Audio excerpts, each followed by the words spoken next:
In sports, if you want to be the best, there are no off days.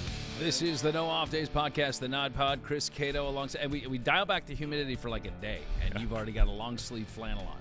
You're looking like a tablecloth over there, my friend. You're ready for fall. I'm trying to force fall upon us here in Florida, and it's not working. I put this on, I step outside, and it's like I'm on the surface of Venus again. I don't know what I'm doing here, but I need a pumpkin spice latte and a leaf blower, I think, and I'm good to go. I've just recently come to understand that they have an iced pumpkin spice latte. That's the one I went with. Yeah, Okay. It's a game changer. So you did it today? Was that today? I did that one yesterday. Okay. Yeah. Nice. We need to get your beard going, too. Yeah, well, this is it. Okay. It's grown out, can't you tell? Yeah, it's flush. Yes, very nice. Well, it kind of fits with the programming that we have on today's podcast. We're going to be talking a lot of college football because, we just got done through the first real week. And I'm going to bring BK in here, and, I think we just get this out of the way right out of the gates because we have some, a little bit of intel now after a week, technically 2 weeks of actual football games. So I'm going to do like a quick buy or sell. You want to do that? Sure. Okay. Yeah, let's do that. All right, let me fire this at you. All college football related. All right, let's start with our local teams. Buy or sell USF? Me, I'll say I'll buy. Good first game. It wasn't the ending that goalish wanted, but, it's positive steps. I'll buy. They look better. They look like they can tackle. Yeah. Yeah. The offense was impressive. I like Byron Brown. I mean, he seems like he can do a lot of different things, and he's only going to get more comfortable. So, based on what we've seen in recent years, I'm buying as well. UCF. I'll buy. Just what we expected, I think, right? They came out and blew the doors. Kent State was good last year, but they lost their coach. So I'm not sure. Again, week one, you don't know exactly what you're getting, but they did everything that you wanted to see them do playing now at that level in the Big 12. Buy. And Plumlee just looks like he's got complete control of that offense. Yeah. So it is, I'm complete buy on that as well. Yeah, I'm curious to see what Plumlee's going to do against those Big 12 defenses. I mean, that dude has just got some wheels. He's Florida.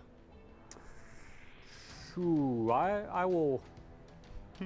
I'll sell just because the how can you at this point have two? I mean, of all the coaches that he has, it's the largest coaching staff in may evolve football. Have you seen that picture, by the way? Their team photo? Yes. No. It is hilarious. Yeah. It's like 2/3 of the individuals there are part of the There's a the coach staff. for every two players. But they had the two players of the same number on a punt, and that cost them a first down. How could that happen? I know.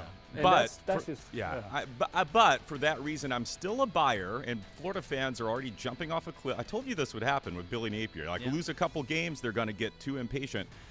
Okay, you shot yourself in the foot the whole game. You get to the red zone, you fumble. Oh, so many pre-snap penalties, 9 penalties at crucial times. You're at 4th and 1, and then you take a false start. You were going to go for it on 4th and 1, take a false start, miss a chip shot field goal.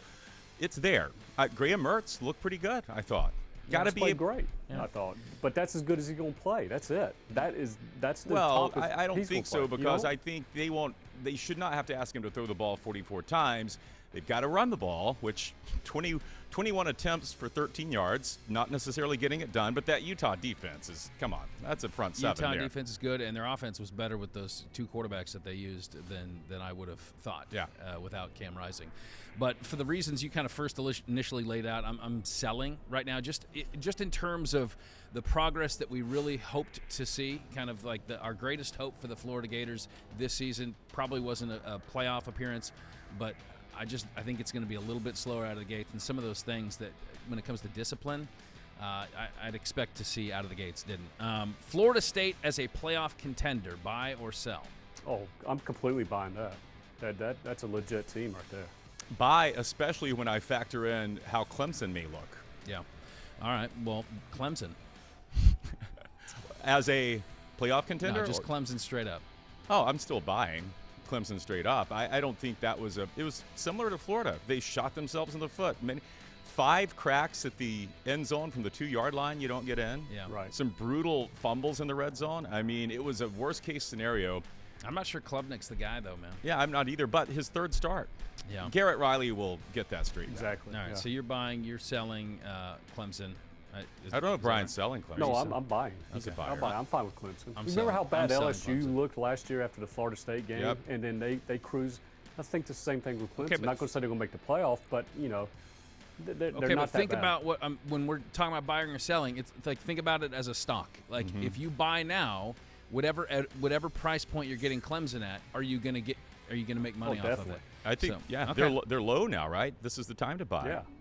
I mean, I think they're still gonna be top 25. I mean, they're not bottoming out. Of Don't the ask holes. me. I bought crypto. So. Jordan Travis as Heisman, buy or sell? I will sell. There's no way he can play that many plays throughout the entire season. It's impressive what he There was a did. couple shaky plays in there, but man, he's got so many weapons around him. It's hard not to buy. Right. But mean, there's no way he can keep that up. Which Travis are you talking about? Jordan Travis. Jordan Travis. Oh, I'm sorry. I think he's thinking I'm Travis sorry. Hunter when he Oh, says that many Travis Hunter, plays. my mistake. I kept Yeah. waiting Yeah. for Florida to say Jordan Travis. I'll buy him. Yeah. Yeah, buying. Okay. Like you said, weapons and love the play calling. We could do this all day. Colorado to have a Heisman rep in New York, buy or sell? I will buy. Really? Yeah. I like Shedeur Sanders. If he continues just putting up those numbers, definitely. I'm buying too, but I think I'm going Travis Hunter. That's the one I would go with. I've seen too many September Heismans awarded though throughout the years, and as you just alluded to, Just he has to make an appearance in okay, New York. he's on the podium. He's there. All right, okay, you forced me to buy, And you get one of the two. but we're buying it at a high level right now. No, we're buying low. You said to buy low. I think we're buying low. Okay. I think we I are don't buying know. low. Chris's Oregon State CFP pick. Dog, I'm buying. Really? was about to Yes, I text got him. one. I got one on was about board. to Go text him how- Beavers! He's such a That team snake looked- oil salesman. No, Beavers, that team Beavers. looks legit. I mean, it's Yeah. San Jose State, but holy cow, yeah. San Jose State. San Jose State's not bad. Yeah, they are. All right, Matt Rule, Nebraska. His reign in Nebraska. Lost to Minnesota. I'll buy that just because it's low. Yeah. And he's got no place to go but up. And I that agree. Matt Rule's got a proven track record, and he'll get that team turned around. And it's this season, maybe not, but yeah, I'll buy Matt Rule right now. I'll buy, but you got to bench Jeff Sims. Awful. Okay. And then my last one, Tennessee to threaten UGA in the East, buy or sell? Cato. Threaten in what terms? Play a close game Threaten because threaten yeah, for the East. okay. I'll buy that they're a threat. I don't think it's happening, but I'll buy that they're a threat. Would Yeah. you buy that? Yeah, I'm selling. You're Okay. selling? Yeah, I'm selling. I'll buy it there, I guess, just because that maybe Georgia's sliding a little bit. I mean, it's a lot of distractions this team's having. They had a distraction this weekend, one of the staff members. And, Yeah. you know, Yeah. if they slide back to the pack some, maybe, but it's still Georgia's division. All right, very good. BK, what do we have on today's program? We got a great show today.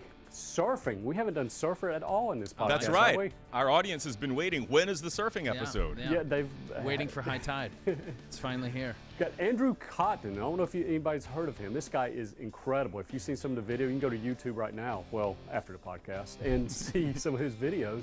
It's insane what this guy does, and these surfers are just pure athletes too. So He's a it'd be big fun wave to see. surfer. Yeah. Can I flex here a little? Yeah. I fell in love with this HBO series, 100-Foot Wave. These guys ride waves. Now, they haven't caught the 100-foot one yet. That's what it's about. Is The pursuit Cowabunga of from that. Down Under. But these guys are riding these things. They're as tall as an 8-story building, and it is incredible and very interesting dude. He's from the UK, so great accent too. I think you'll like it. Yeah, that's a bonus. All right, very good, BK. And then at the end of the show, what do we And have? just keep it with the surfing theme. How about some surfing terms? I'll test your surfing knowledge.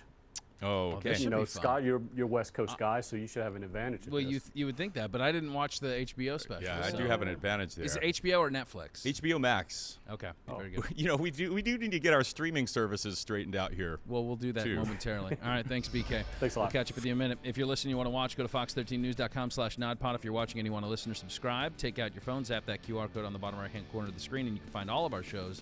I would say it's time to buy on this podcast because, you know, if you buy today, not only will you get the podcast, but I'll throw in a Ronco Chop-O-Matic, a Popeil Pocket Fisherman, and you know what? If you subscribe within the next 24 hours, I'm going to get you Ronco's GLH. Great-looking hair. That's hair in a can.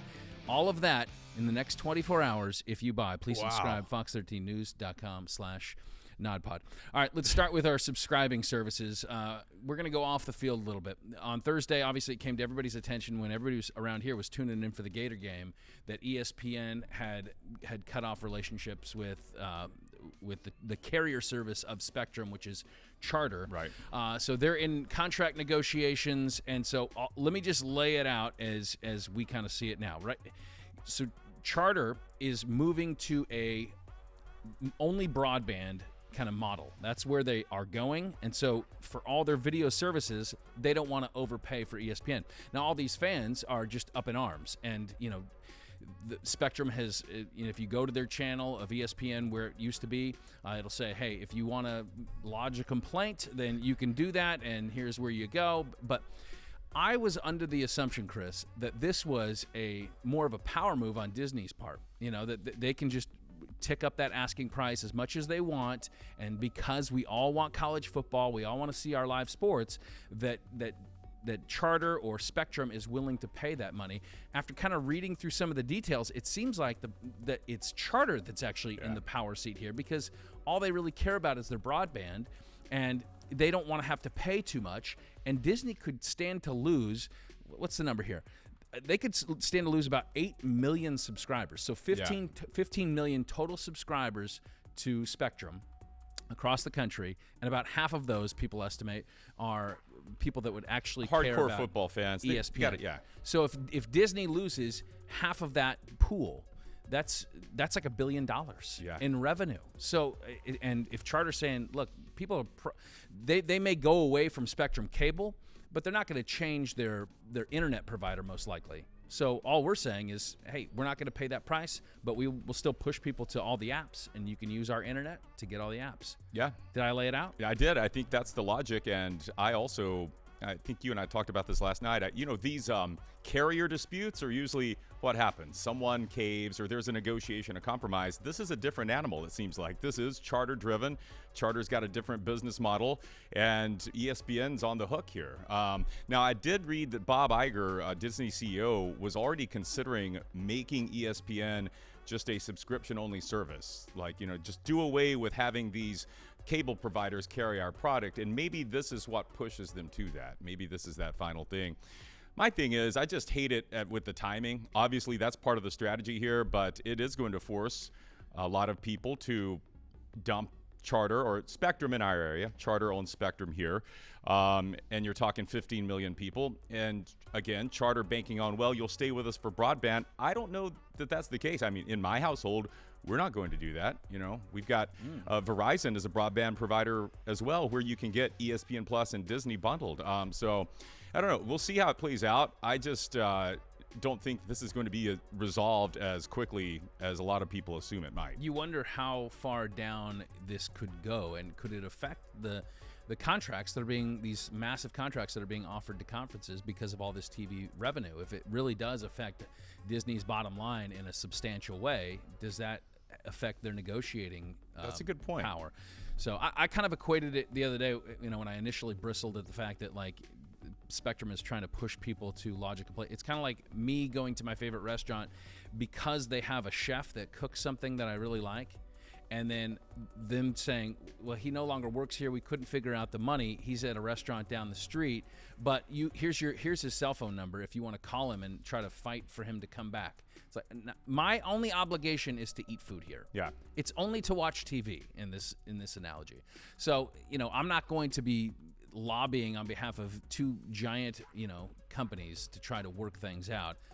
I just want to go where my chef is, right? I'm gonna find a way to get it. So. But if your chef's there and the only thing he's not providing is that, let's use what's your Taco Bell, your taco pizza? Is that your Mexican pizza? Your Mexican pizza, yeah. He's there. He's just not giving you the Mexican pizza you need. So what are you gonna do? Then you might be more inclined to just lean on him and say, hey, buddy, what would it cost me to get you to put that back on the menu? Okay. A couple more bucks? All right. I'll throw that into my equation, but I probably should stop eating Mexican pizzas. That's what my internal voice would say.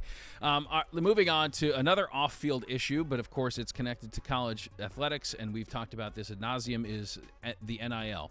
And this is kind of like this wild, wild west, what's happening, and it's shaping recruiting and how players are going to prospective schools based on these collectives that pool money, and then they are obviously compensating student athletes for their talent. And there is now a new NIL legislation that's going through. It's called the Fair College Sports Act. And so I'm going to try to summarize this, and we'll see if this is over the target, Chris, if this is closer to where you think it ought to be. So for the last 4 years, there's been a dozen pieces of legislation that has been introduced, and no bill has gone anywhere. So this draft actually prohibits collectives from entering into NIL deals with athletes until they are enrolled at school in 90 days. So that's one big difference. It also outlaws tampering with other teams. So we've seen that take place. You can't tamper with their athletes. Right. And it also, I think, is the most intriguing part. It creates a public-facing database for all the figures. So if you want to know, like, which collectives are giving what kind of money to where, like, it's all public information. This is going to be something that they have to go through a registration process. The collectives would be forced to disclose the registry of donors. So that kind of pulls back the curtain a little bit on what is maybe currently going on. Right. It also does some other things that prohibits, like, agents from signing agreements with athletes until after they've been enrolled for 45 days in school. But it does, to me, seem like, okay, they're starting to get a handle on it. They're policing a little bit. I know that college coaches are concerned with the tampering effects, and this seems to address that. Are you in favor of what you've heard so far? There are some things about this I really like. I like the no tampering aspect of it. I also like what you mentioned there is an athlete has to be enrolled at school for 90 days before he can sign a collective deal, 45 days before an agent, 90 days, 3 months before he can sign one of these, he or she can sign one of these collective deals. I like that aspect because I think that may limit some of the damage the transfer portal has caused. Guys may not be so quick to hop to a different program if they get into a school and see that, I'm not going to be starting. I'm not in the starting lineup. Let me hop back in that portal. I think this may calm some of that down, which, as we've talked before, this all kind of blew up when you had NIL legislation come in at the same time the NCAA dropped the rule where you had to sit out if you transferred. So this is like instant free agency with no guardrails. Right. So I do like that this may cut down on some of that. What I don't like is that this does, at least this version of the bill, Gus Bilirakis, hello, shout out Pasco County, our local representative here. This gives the NCAA some teeth. And we've talked many times about how the NCAA is basically, when it comes to football, basically a useless entity right now. Yeah. It's just not able to really enforce anything. States have created their own laws that basically say no matter what the NCAA says, you can still do this with a collective in our state. Okay? So this would give the NCAA enforcement power. I don't like that because I don't think the NCAA has done a good job when it did have control and did have enforcement power of really leveling fair, timely, efficient justice in whatever the situation is. I want, as we see this growing pain college football is going through, let's face it, we're heading to some sort of super conference, minor quasi-pro form where we need a commissioner. We don't need an NCAA. We don't need more government. It's funny that this is a largely Republican-sponsored bill, and they're creating kind of another independent, if you want to call it, branch of government to oversee this. I don't really like that part of it. Let me follow up because I wasn't quite sure if this. So would the NCAA be enforcing the already on the books state laws, or are they superseding law? Yes.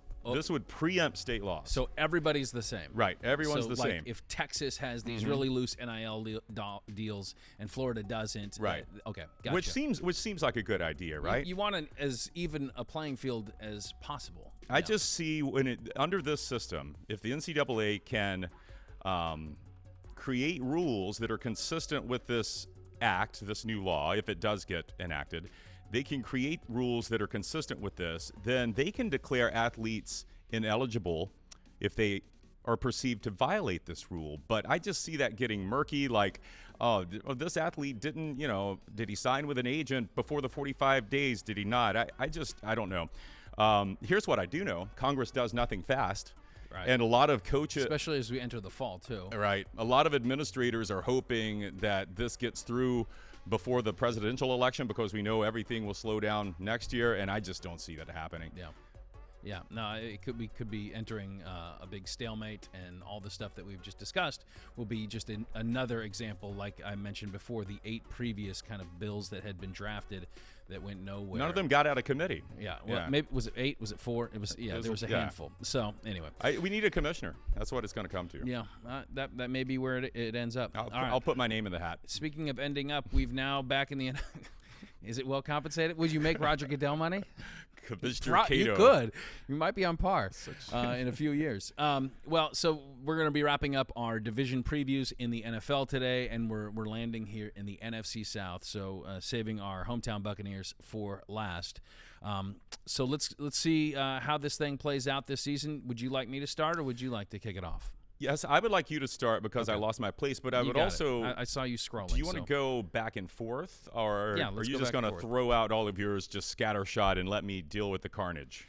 I like the second there, but let's go one at a time. So coming in last place, this was tough, and I do think the NFC South is going to be a better division this year. How could they not be? But it's tough because they all seem so clumped together. They all kind of seem in that same tier of kind of middle of the road. They could be bad. They could surprisingly have some good pieces. So here's my best to parse it up. I got the Falcons coming in last. They finished 7-10 last year. I like the fact that they drafted Bijan Robinson. He's kind of like the guy that everybody thinks was going to win Offensive Rookie of the Year. I think they do have playmakers in Kyle Pitts and Drake London. Their defense was really bad last year, and they did add a lot of guys through free agency. Jesse Bates, David Omanyata, Caden Ellis, even Calais Campbell, but he's kind of closing in on 40 years old. They've added some pieces to bolster what was a really bad defense last year. Is it enough? That's my question. And my biggest question mark is around Desmond Ridder. I don't know if he's the guy. I mean, he started 4 games last year, and he went 2-2, and he started to get better throughout the season. He didn't turn the ball over, that's promising. I think he only threw 1 touchdown. But is he going to be the guy that is able to deploy all this kind of young weaponry around this offense? I'm not sold on him, and because it's a small sample size, I got him coming in last. Okay. I've got the Panthers last. I didn't want to do that. Okay, can I just say, these last 2 weeks, we picked the AFC South last week and the NFC South this week. This is just a crapshoot. I mean, it is. This is a division that the Bucs won last year at 8-9, right? And we could easily have another division winner that doesn't have a winning record. So I see a lot of 6, 7, 8-win teams here, except for my number one. But the Panthers, I trust Frank Reich. I believe he's a good hire. I believe he's a good coach. I believe Bryce Young is the right draft pick. I don't know. They don't have what I would like to see at receiver yet. I mean, they lose DJ Moore. They sign Adam Thielen, who's turning 33 before the season starts. They've got DJ Chark, who's kind of up and down. Drafted Jonathan Mingo. We don't know what he is. Their defense last year was not good, and I thought their defense was actually decent. They were like bottom of the league in pass efficiency. They were average. They were average, but not great. They were not efficient in getting pressure on the quarterback. They get Avero from the Broncos, who did have a great defense last year, to correct it, but they didn't add any talent to it. Deion Jones and Von Bell. I've got under 7 wins. Okay. For the Colts. That's probably about. Did right. I say the Colts? The Panthers. The Panthers. Yeah. You're thinking Frank Reich. Yeah. Different team in blue. Yeah. I got Panthers as my third team, and for many of the reasons that you laid out, I like the addition of Miles Sanders in their backfield. I think that's going to help the running game. I like Bryce Young a lot. His offensive line is a little bit of a concern to me. So I do like Frank Reich. I think he's going to get things moving in the right direction. I just don't think it's going to be a year 1 turn. So I got them coming in third. Okay. I've got third, the Tampa Bay Buccaneers in third. Ouch. Yeah. Well, send your emails to chris.cato. Okay, I don't want to get caught up in local homerism here.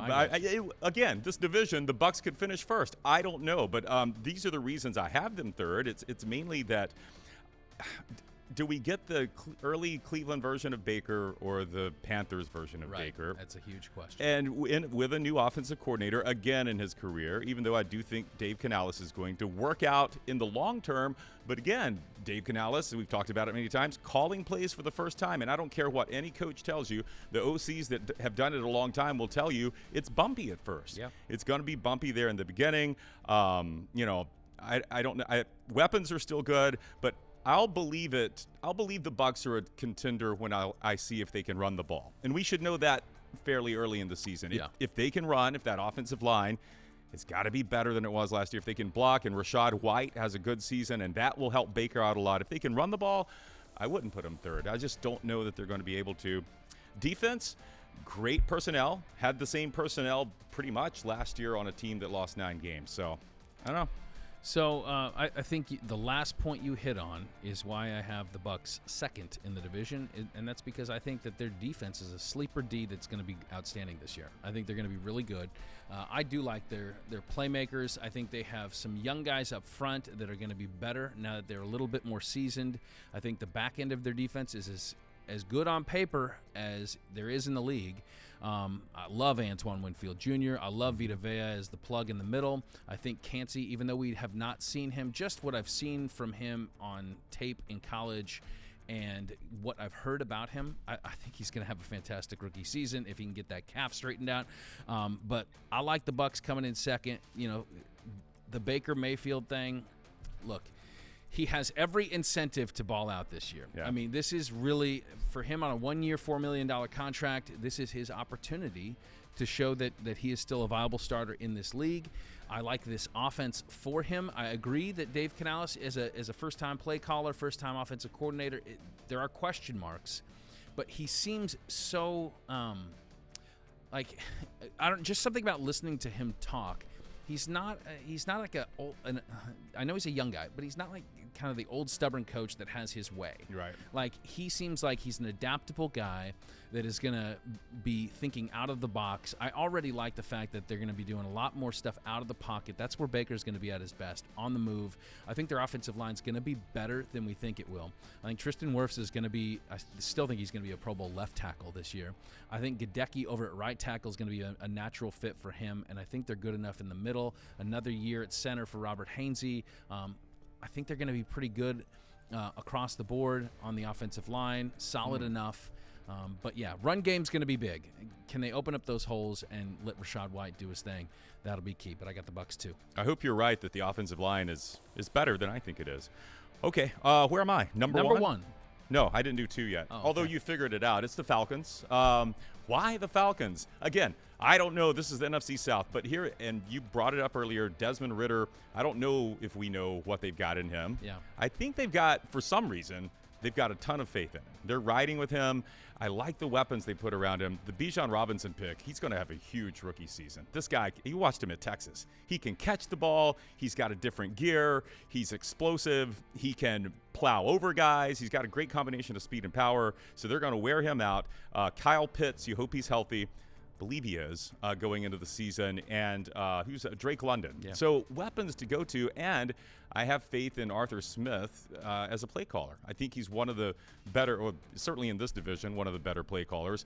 And did they make enough upgrades on defense? I think so. In free agency, yeah. They brought a lot of guys in. They brought a lot of guys in. So I'm going to give them, Vegas has them at 8.5 wins, and I think they get 9. I think they get 9 wins. And all right, we're in agreement with our number 1 team in the NFC South this year. As loosely as we hold on to that, it's going to be the Derek Carr-led Saints. This is obviously, for me, it comes down to, is Michael Thomas back and healthy? Does he look? He may not be Michael Thomas of old, but is he good enough? But I love Chris Olave. I love the acquisition of Jamal Williams in their backfield. I've always been a fan of him. If Alvin Kamara comes off of the suspension for the first 3 games and can add into that mix, I mean, he's such a weapon. they miss a lot of pass rush up front. I mean, they offloaded a lot of guys that were playmakers last year for this team, but you still got Cam Jordan up front, one of the best, edge rushers in the league. You got in the back end, I think one of the better defensive backfields as well. You got Tyrann Mathieu, you got Marshawn Lattimore. So they have, I think, enough good pieces, and this is, I think, their identity is a defensive identity anyway. But you get that upgrade offensively. Can they start to bring back some of those Drew Brees-esque numbers with a guy that knows how to sling it like a Derek Carr? Yeah, this is my pick because it is a quarterback-driven league, and of the QBs in this division, I think I trust him the most. I like Derek Carr. I believe he can get it done. I think Dennis Allen will make sure the defense is better. I did like they got a good, from Clemson in the first round, Brian Brzee. Good defensive tackle there. So that's really the question. Can they get back to disrupting the quarterback like, what the Saints' identity has been for quite some time? I think they can, and I think in that division they get to 10 wins. They've got themselves a playoff spot. Here's my last prediction for this division. I think that the last place team and the first place team are separated by 4 wins. I think it'll be close. Yeah. I think it'll be muddy, and I do think it'll be an overall upgrade for the division. But I think you were right. You've hit on it. That this is a really unknown division in football. But that wraps up our NFL preview. You should now be able to place your bets accordingly and be ready to roll. Call your bookie. All right, are we ready to hang 10? Yeah, this is pretty incredible. We had a chance. A lot of our interviews are over Zoom or technology in some form. Andrew Cotty, big wave surfer, legendary partner of Garrett McNamara, who's probably the biggest name in big wave surfing, happened to be in the Tampa, St. Pete area a couple weeks ago and was kind enough to kick off his flip-flops and walk into the studio with us and sit down. So without further ado, let's dive into the search for the 100-foot wave. Well, he is one of the stars of the Emmy-winning HBO docuseries 100-Foot Wave. He hails from England, but you can usually find him on the coast of Portugal, Ireland, Australia, or wherever you find the ocean looking its absolute angriest. He is professional big wave surfer and all-around nice guy, Andrew Cotton. Andrew, thank you for being here. Thanks for having me. On the NODPOD. Cotty, can I call you Cotty? Yeah. Call me whatever. I'm easy, yeah. We're at that level of our relationship now. Okay. I was thinking while you're in Florida, you might just want to go by AC because everyone in Florida this time of year loves AC. Yeah, and it's been hot, eh? It's our best friend, yeah. Yeah. How are you dealing with the heat while you're in town here? We're getting used to it. I've actually been around. I've been around for like the last few weeks, so yeah, getting used to it. But yeah, it's been hot. The last few days have been crazy hot, I think. It's even unusual for us, so we don't want you to judge us by this, okay? Right. So please come back. December's nice, but you're busy then. Yeah. I've watched enough of 100-Foot Wave on HBO to know that it's not big wave season in Nazaré, Portugal right now. So what are you up to now? So yeah, the big wave season rolls from like October through to March, April. So this is my sort of downtime. I've been really fortunate enough to I came over at beginning of or the end of July. I came over for a Surfers for Autism event, which Woody's Wash Shack support. So I came over and joined in with that. Then I had a little surf trip. My son and my girlfriend Justine popped over. We went to Nicaragua, went surfing quickly. For 10 days. That's a quick surf for you, 10 days. And then we came back, been in Florida for about another week, and I'm just doing more stuff with Woody's and with Mont Kush. So. And let me just elaborate for people right there. Woody's Wash Shack is a St. Petersburg-based company. A lot of people go here to get their cars washed, but it's one of your sponsors, and that's why that brings you back to the Tampa Bay area quite often. Well, your sponsors are so important to what you do. As I've learned watching the series 100-Foot Wave, this is an expensive passion that you guys chase. You're flying all over the world to try to catch these monster waves. So you need sponsors for that. But let's fill people in who haven't seen the series or aren't familiar with big wave surfing.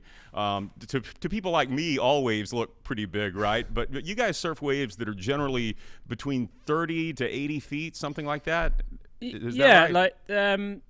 I think the really exciting thing about big wave surfing is that it's just continuous, because obviously waves are generated by the storms or the hurricanes, and so you just kind of never really know when the next big wave is coming and how big it's going to be. So Right. it kind of you kind of feel like you're never done. It's not like climbing Everest and you've done it. And Everest like, isn't going to keep growing. Yeah, right? yeah. So I think that's the exciting thing, which kind of keeps you on your toes and like looking forward, which is exciting. Well, to outsiders, it looks insane. It looks just like humans shouldn't be doing this. For people at home or listening in their car, wherever they are, and if you're in your car, don't Google this while you're driving, but just Google Nazaré, Portugal, big wave surfing, or go to Cotty's Instagram and look at some of these images. These are waves where, this isn't surfing where you can paddle out to the wave with your arms on your board. You guys have a partner that's on a jet ski that tows you up the side of these huge mountainous waves, and you're holding on to a rope like we have with water skiing here, and you're releasing, hopefully at the right time, to catch the wave, and you're going so fast. I think in one of the episodes you were flying down one of these Nazaré waves at 75 kilometers an hour. It's 75, in between 70 and 80 kilometers an hour as you can be going. So as waves get bigger, they travel faster. So there becomes a point where it's almost, and I'm going to say like there becomes a point because like everything moves. So what people think is maybe not possible today might be possible next season. So but there comes a point where it's harder to paddle into these waves. We're using your own hands. Right. So we use jet skis to assist us and place us in the right part of the wave. And then we also have like a safety team which also use jet skis as well. Yeah, because actually, driving the skis is, to be honest, like sometimes I feel that the surfing part is sometimes the easiest part. It's the jet skis and the drivers and the safety guys, which they're kind of like the unsung heroes. Like it's really, really scary driving a jet ski in waves that big. It looks terrifying, and we saw in the series some horrible injuries to the jet ski operators and you guys, the surfers too. But it is incredibly. The person has to be very skilled and very experienced. But describe for us mortals what that feels like. Those of us who will never go down a wave at 75, and let's translate this to miles per hour, 45, 46 miles an hour. Yeah.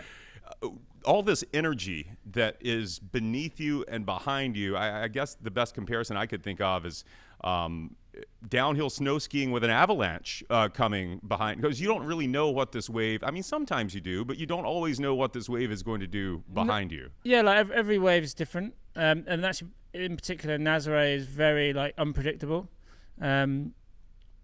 So there is a huge element of the unknown.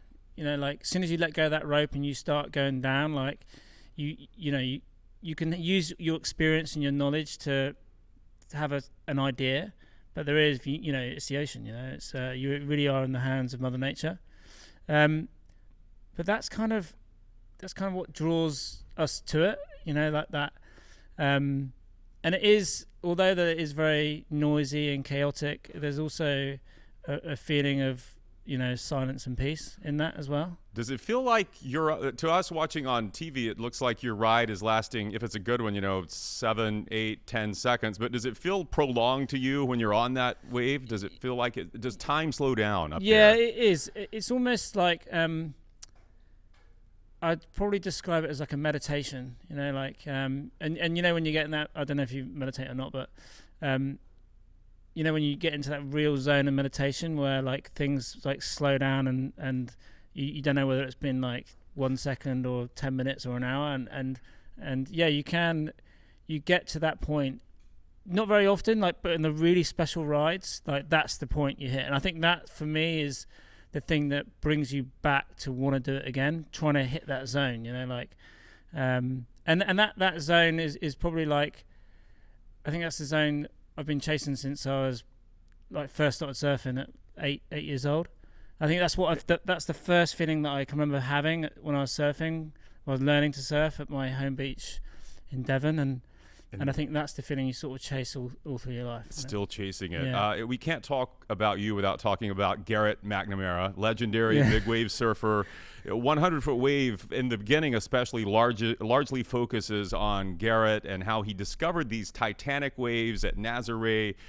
He needed a tow partner. We talked about that. He needed someone who could operate a jet ski, could help him conquer these waves, and he knew what you were doing up there off the coast of Ireland. You come down, and you guys eventually, I think it was 2011, you tow him onto what was deemed to be the world's tallest wave ever surfed at that time, 78 feet.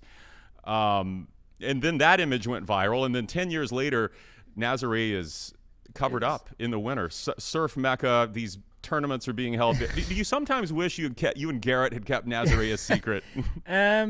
Yeah, it's like to be honest, like Garrett came to Portugal. It was a tourism thing. Like the city of Nazaré were trying to like get trying to promote the town, and they knew that the wave was special, but they didn't know how big it was or how good it was. They lured Garrett in. Yeah. So they got him in there. Garrett was up against it because he just needed someone who could do safety and a team around him. I definitely wasn't good enough to do that, but somehow he trusted me and very much he taught me along the way. It was pretty inspiring, like, because at that point I was sort of a wannabe professional surfer, and I was actually plumbing part-time in my hometown and lifeguarding, and he taught me a lot of stuff about like setting goals and being focused. And he had this sort of his saying, like every time we surfed and we trained, like every day was 100 foot. Like that was his sort of thing. Like it doesn't matter if it's 2 foot, 10 foot. Every day is 100 foot. So you got to be on point. You got to be super safe. You can't go missing pickups or rescues, and you can't go putting me on the wrong wave, or it was intense. It was tense. He does seem like a very intense. Yeah, it person. It was really gnarly, but like it was a really good learning process. And I feel like just in those first couple of years, I went from my sort of I felt my skill set just went through the roof. You did become professional. Yeah. And by season 2 of the series, Garrett has kind of transitioned to a different kind of phase of his life with family and everything, but he's made it his sole focus to put you on the biggest wave out there. And I was kind of looking for a comparison that might resonate with American sports fans, and what I came up with is this is like Tiger Woods saying, you know what, I've won the Masters a couple times, I want to help my friend Rory McIlroy, so I'm going to caddy for Rory. Is that fair? Is that what it's like having Garrett in your corner? Yeah, no, definitely, yeah. He's definitely got me, like even in like quite early on in my career, he got me one of my biggest waves in like 2014, but even like in 2020 he got me another couple crazy waves, but Garrett's funny. Like some years he's definitely doesn't want to surf as much, but even like last year he decided for some reason like he was more keen to surf. And he got some amazing waves last year. Yeah, and he was still surfing really good. Like he was moving really, really well. So I think Garrett's like 55 now. It's incredible what he does in his 50s. And he's ripping. He was surfing really good. So. That's awesome. So you mentioned that big one you caught in 2014. Have you measured what is your biggest wave so far, or is that kind of? I don't know. It's always up for grab. Like it's so debatable, and it's. Yeah, it's always a tough come on, one. throw a number out there. Give us an estimate. I don't know, like personally, like I do it by like bigger, massive. I don't know. I've caught a few massive waves, which were probably in the 18, 90 feet zone. Wow. Who knows? I don't know. Where is the record now, or what Guinness recognizes as the record? So the world record now was Rodrigo Cocha, who's a Brazilian, and I think it was like 85 feet, and then. A guy called Sebastian Strudno's German. They measured a wave of his, which in 2020, which was like a foot bigger or something, like 86 feet or something. Oh my goodness! But they're crazy, yeah. But the thing is, like on those big days, there's like now, like in 2011 and 2014, like we were the only guys there, so there wasn't many waves ridden. So back then, like, so it was easy to say, okay, right, Garrett got the biggest wave that day because it was only Garrett the surfing, you know, like, right. So there's no like no competition. Yeah, no competition. Yeah. And even in 2014, you know, like when I got my crazy wave, like, you know, there was I think there was one wave surf that day, and it was Garrett put me into that wave, and that was it. But 2020, like, there is like a lot of hungry young kids surfing. There's hundreds of waves ridden that day, and I'd say it's almost impossible to just single out one wave. Yeah, you know, like, it's nuts. Like there's so many good big wave surfers and guys that are super hungry, and it kind of shows that in the 100-foot wave, you know, all the kids coming through. And yeah, well, it's kind of because of what you and Garrett created. I mean, these images are going viral, and now these who are already great professional competitive surfers, they're saying, you know what, I could go tackle those monsters. And so for sure, it's really blown up. Is there a season 3 coming? Yeah, there is a season 3 coming. We've shot a lot of it already. We had an amazing season last year. We spent time in, obviously, Nazaré, which is where a lot of the series is based. But I did a couple trips to Ireland and Cortez Bank and Hawaii, and we did a bit more traveling last year. So yeah, there is a season 3 coming, and I suppose it's just gonna keep rolling.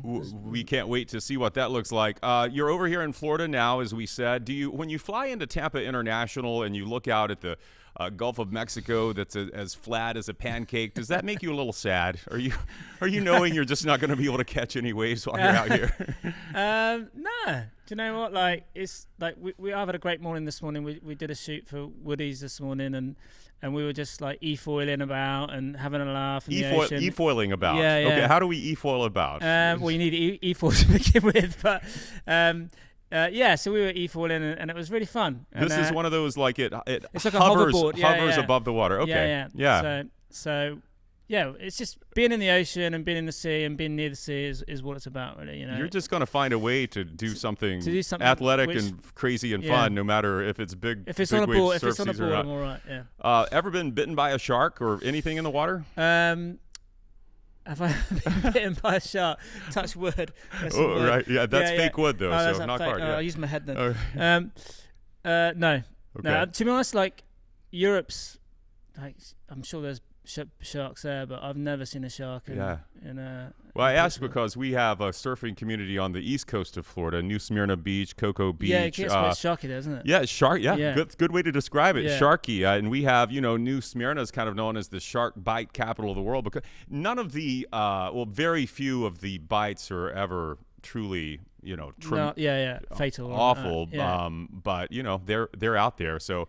And if my partner Scott Smith were here, this would trigger him. He assumes that sharks are out to get us at all times. So I'm glad he's not here. No. It's funny actually. This morning we were on St. Pete Beach, and Justine was in the water having a little swim around, and I did actually think, or Noelle thought, that there was a shark about to get her, but it was a massive manatee. There you go. Yeah, we've got the manatees. You don't have to worry about the gentle sea cows taking a bite out of your calf muscle. That's for sure.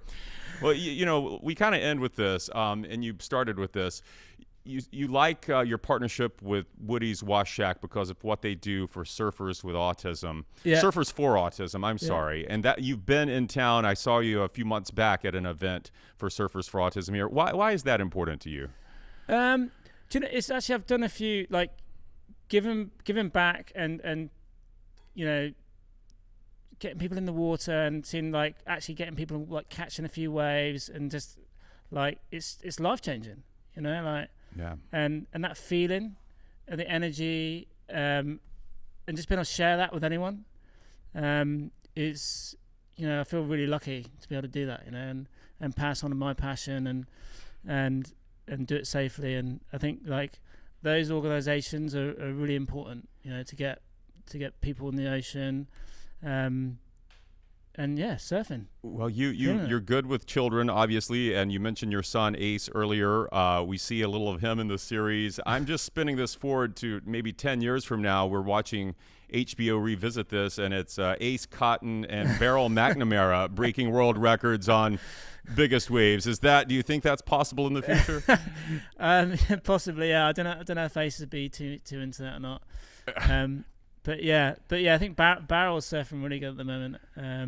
I think he has no choice, right? Yeah, no, yeah, Garrett's, yeah. Well, no, I don't know, yeah, but yeah. Well, maybe that would be season, I don't know, 25 maybe. Yeah, let's keep it going. It's a great series, and we appreciate you coming back to the Tampa Bay area every time you can, and sharing the love of surfing with local children, with adults alike, and e-foiling too. So thank you for your time, Cotty. Great to spend this with you, and best of luck on that 100-foot wave. It's out there somewhere, right? Yeah, no, we'll get bigger for sure. Okay, for sure. They're getting bigger. Coming. The ocean's getting angrier. Yeah. He is Andrew Cotton, professional big wave surfer, star of 100-foot wave, and a very generous guy. That's a fun chat, Chris.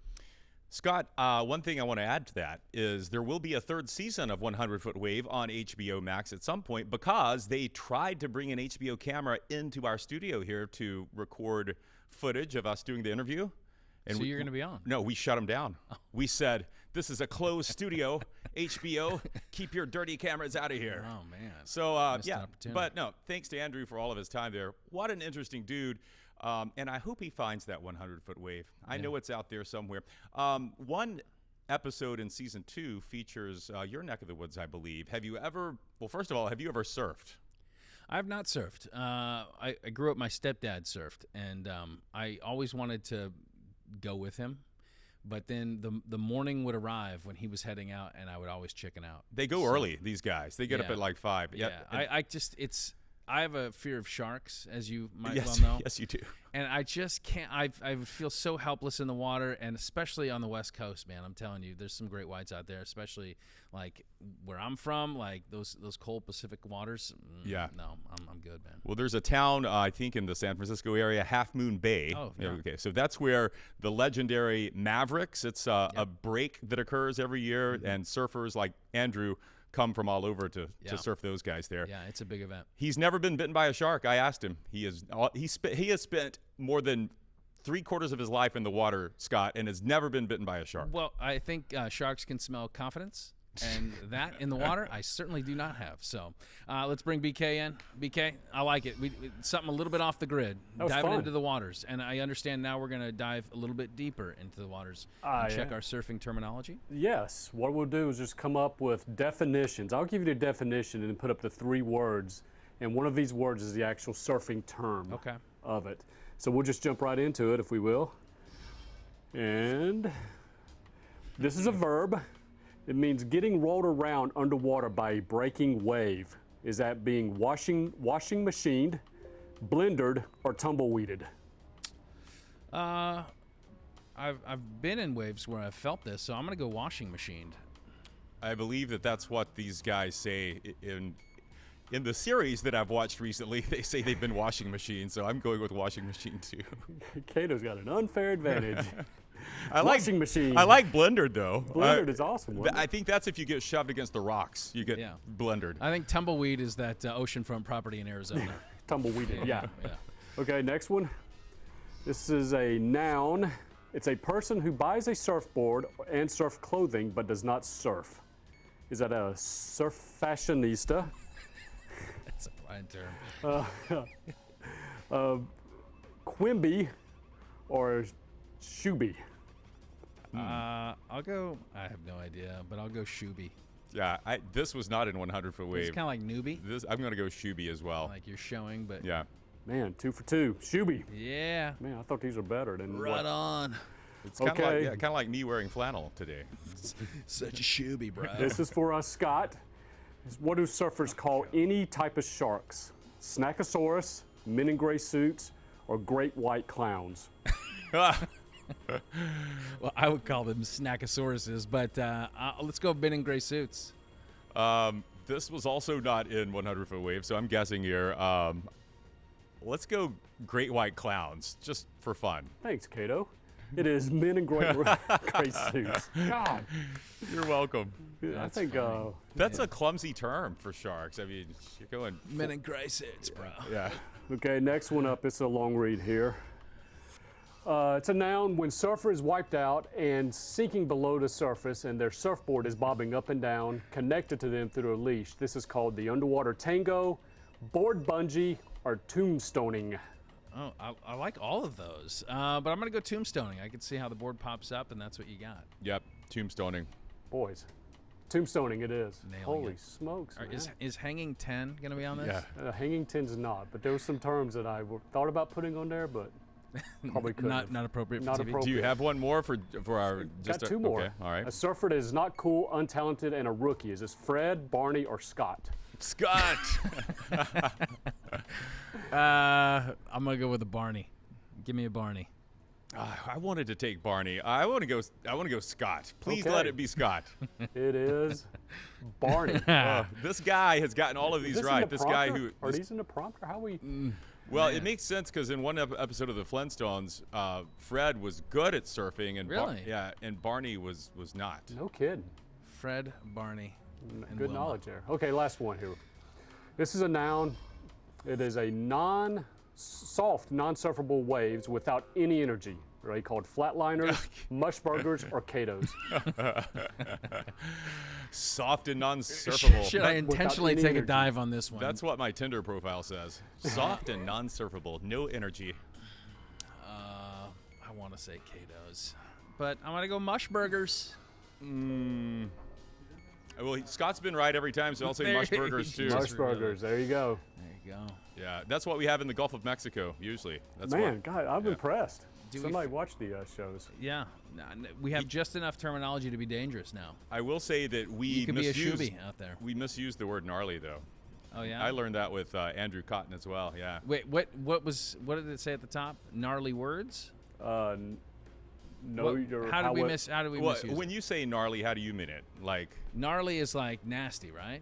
Like a nasty wave. But like how do you mean nasty? Like nasty good? Like or? it's, yeah, I don't think it's bad or good, but it's like a beast of a wave. Yeah, like okay. huge. No, you're using it right. I always thought it was like good. Like I thought gnarly was a positive, but it's not.